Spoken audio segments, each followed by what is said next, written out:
Tahu ya kamu ya, emang ada bapak kamu? Enggak, saya punya bapak gitu. Punya bapak, ibu? Enggak. Halo kawan-kawan, apa kabarmu? Kuharap kau baik-baik saja. Pada masa-masa ini, pada tahun-tahun ini, belakangan hari ini, kita sudah sangat susah untuk menemukan seorang siswa atau remaja yang sopan kepada orang-orang yang lebih tua darinya. Ya, kita sangat susah menemukan siswa-siswa sekolah yang beretika, yang bersopan santun, menghormati orang tua, menghormati guru, menghormati orang-orang yang jauh lebih tua dari dirinya. Itu adalah menjadi suatu hal yang langka, hal yang sangat sulit ditemukan. Ya, justru sekarang kebanyakan siswa-siswa sekolah sekarang itu adalah orang-orang yang egois, yang senang membangkang, yang senang memberontak, yang suka melawan kepada orang tua, kepada guru maupun orang-orang yang lebih tua dari dirinya. Ya, seperti video yang beredar belakangan ini, di mana ada seorang siswa SMA yang ditegur gurunya karena terlambat, malah dia yang mengamuk, dia yang marah, dia yang memaki-maki gurunya sendiri. Tahu ya kamu ya, emang ada bapak kamu? Enggak, saya punya bapak gitu. Punya bapak, ibu? Enggak. Saya ibu. Oh, pantas gak punya bapak kamu terus ngomong gitu. Udah, diam kamu. Nggak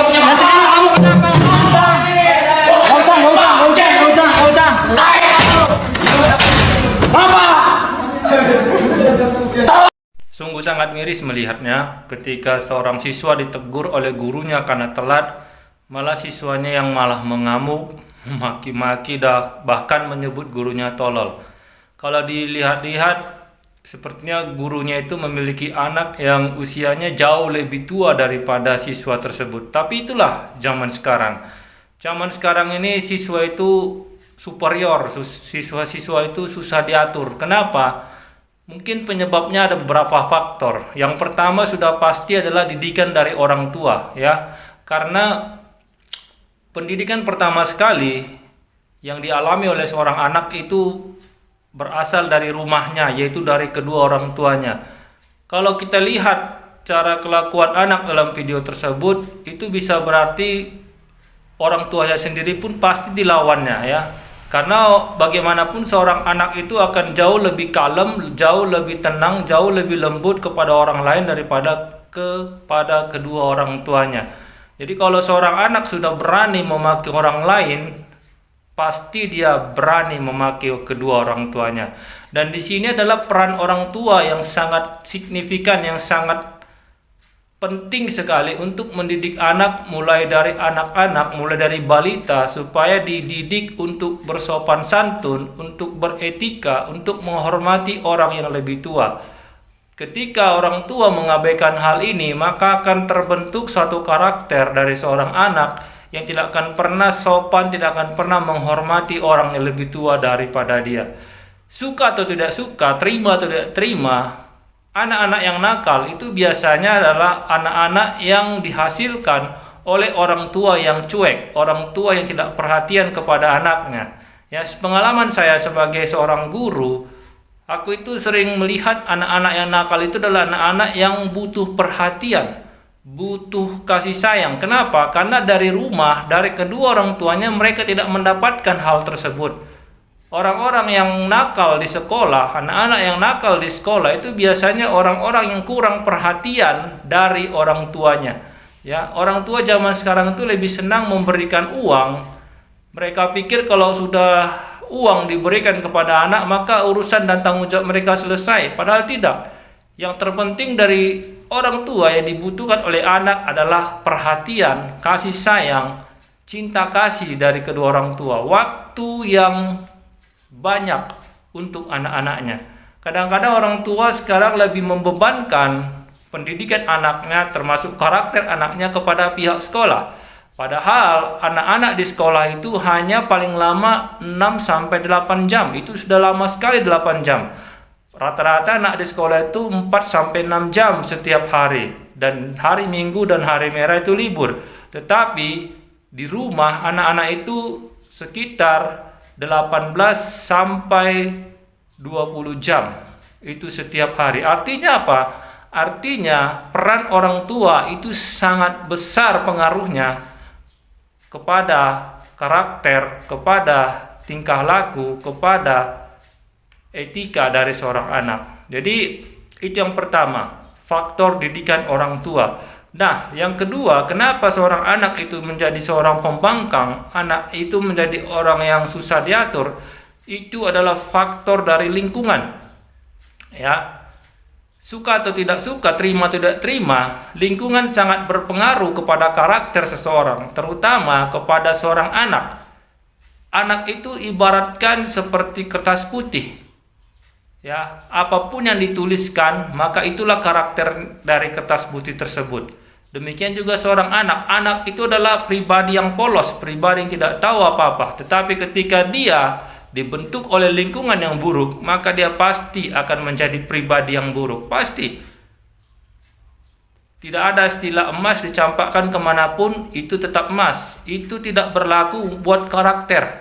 Ya, yang dikatakan emas dicampakkan ke kotoran pun tetap emas. Kalau ke karakter itu berarti kalau dia karakternya sudah bagus. Tetapi untuk seorang anak, terutama dari balita sampai remaja, yaitu sekitar umur 17 tahun, itu yang dikatakan oleh undang-undang sebagai anak di bawah umur, itu tidak berlaku.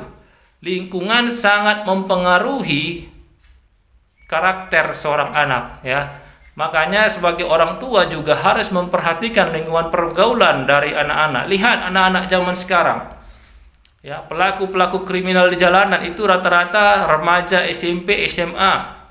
Para begal itu kebanyakan remaja SMP dan SMA, ya. Artinya apa? Artinya mereka terpengaruh oleh lingkungan, terpengaruh oleh pergaulan, terpengaruh oleh teman-temannya. Jadi yang membuat seorang anak itu berkarakter buruk, seorang anak itu berkarakter suka membangkang, itu adalah dari lingkungannya.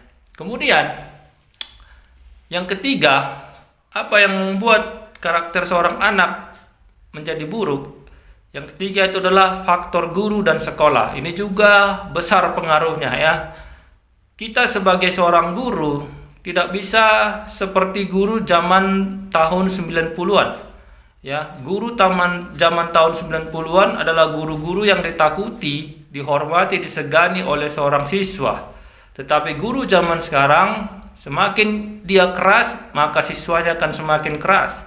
Jadi untuk menyikapi hal tersebut, untuk menghadapi siswa-siswa yang berkarakter keras seperti dalam video tadi, seorang guru itu harus bisa menjadi seorang teman. Ya, seperti yang kukatakan tadi di awal, anak-anak yang nakal itu karena mereka tidak punya teman curhat, tidak punya teman yang memperhatikan kehidupannya, sehingga dia mencari perhatian dari orang-orang di luar rumahnya dengan perbuatan-perbuatan nakalnya. Jadi seorang guru zaman sekarang itu harus bisa menjadi teman, menjadi pengayom, menjadi contoh yang bisa mendengarkan keluh kesah mereka. Guru tidak bisa memberikan kekerasan lagi, ya. Kenapa tidak bisa? Karena seperti yang kita tahu, kekerasan itu tidak berlaku bagi anak-anak yang sudah keras. Karena semakin keras seorang guru, siswa pun akan semakin keras. Jadi dalam hal ini guru dan sekolah harus bisa memberikan perhatian lebih kepada perilaku anak-anak yang nakal. Harus bisa, ya. Guru tidak lagi boleh memberikan hukuman-hukuman berupa fisik yang keras, tetapi harus membuat sesuatu yang lembut untuk meluluhkan hati dari seorang anak, ya. Ibarat sebuah batu, jika diteteskan oleh air berkali-kali, walaupun air itu setetes demi setetes, batu itu bisa hancur. Demikian juga perilaku karakter dari seorang anak yang nakal. Untuk menghadapinya, sekolah dan guru itu harus menjadi pribadi yang bersahabat, pribadi yang mau mendengarkan keluh kesah mereka. Guru itu tidak bisa lagi menjadi pribadi yang otoriter, tidak bisa menjadi pribadi yang selalu harus didengar, harus dipatuhi, tidak. Tetapi guru harus siap menjadi seorang sahabat, menjadi seorang teman bagi anak-anak yang berperilaku nakal tersebut. Kemudian yang keempat, faktor yang mempengaruhi anak-anak sekolah zaman sekarang itu sangat nakal, itu adalah pemerintah dan DPR. Kenapa? Karena pemerintah dan DPR membuat kurikulum dan undang-undang yang menjadikan anak-anak sekolah itu pribadi-pribadi yang nakal, pribadi-pribadi yang susah diatur, ya. Kalau kubandingkan kurikulumku dulu dengan kurikulum zaman sekarang, itu sangat jauh berbeda. Ya, dulu CBSA itu menghasilkan murid-murid yang sopan, santun, yang beretika, yang menghormati orang lebih tua, ya. Zamanku dulu, kalau ada abang-abangan duduk di pinggir jalan, itu kami itu masih bisa berjalan menunduk sambil mengucapkan permisi. Kalau zaman sekarang, orang tua pun sudah duduk, anak-anak bisa bebas berlari-lari. Itulah hasil dari kurikulum sekarang. Jadi, pemerintah juga harus membuat suatu kurikulum yang mengembalikan etika dan moral dari seorang anak. Dan undang-undang perlindungan anak yang terlalu kebablasan zaman sekarang itu juga membuat anak-anak bertingkah seperti itu, ya. Kita sudah lihat banyak guru-guru yang harus mengalami hukuman penjara hanya gara-gara mencubit siswanya. Padahal guru tersebut mencubit siswanya untuk mendisiplinkan, tetapi oleh karena undang-undang perlindungan anak yang terlalu kebablasan, banyak guru-guru yang harus mengalami penjara hanya gara-gara mendisiplinkan seorang murid. Jadi hal ini membuat para guru menjadi membiarkan anak-anak tersebut bertingkah semaunya, bertingkah seenaknya. Inilah yang membuat banyak siswa-siswi zaman sekarang menjadi pelaku kriminal, membuat siswa-siswi zaman sekarang itu senang membangkang, senang memberontak. Kenapa? Karena mereka dilindungi oleh undang-undang, dilindungi oleh peraturan-peraturan yang ditentukan, yang dibuat oleh pemerintah dan DPR. Jadi inilah yang harus menjadi tugas bersama, ya, untuk menciptakan generasi penerus, generasi yang bisa menciptakan Indonesia emas, Indonesia maju di tahun 2045 seperti cita-cita kita semua. Kita harus mengubah semua ini, ya. Kita kembalikan mana yang baik dari kurikulum CBSA dulu, mana yang tidak baik kita tinggalkan. Jangan kita hanya sibuk mengubah kurikulum demi kurikulum tanpa kita memahami apa sebenarnya tujuan dari setiap kurikulum itu, ya. Seperti yang kita lihat sekarang, ganti menteri pendidikan, ganti kurikulum. Ganti menteri pendidikan, ganti peraturan. Sementara kurikulum yang baru saja diganti itu kita belum pahami, para guru belum mengerti, bahkan tutor-tutor atau mentor-mentor yang mengajari kurikulum yang baru mereka pun belum paham. Tetapi kurikulum selalu berganti, dan inilah yang membuat pendidikan Indonesia semakin rusak, yang menghasilkan siswa-siswi yang suka membangkang, menghasilkan siswa-siswi yang menjadi pelaku kriminal, pelaku begal di jalanan, dan mereka akan menghancurkan negara ini di tahun-tahun yang akan datang. Jadi kawan-kawan, demikian video ini.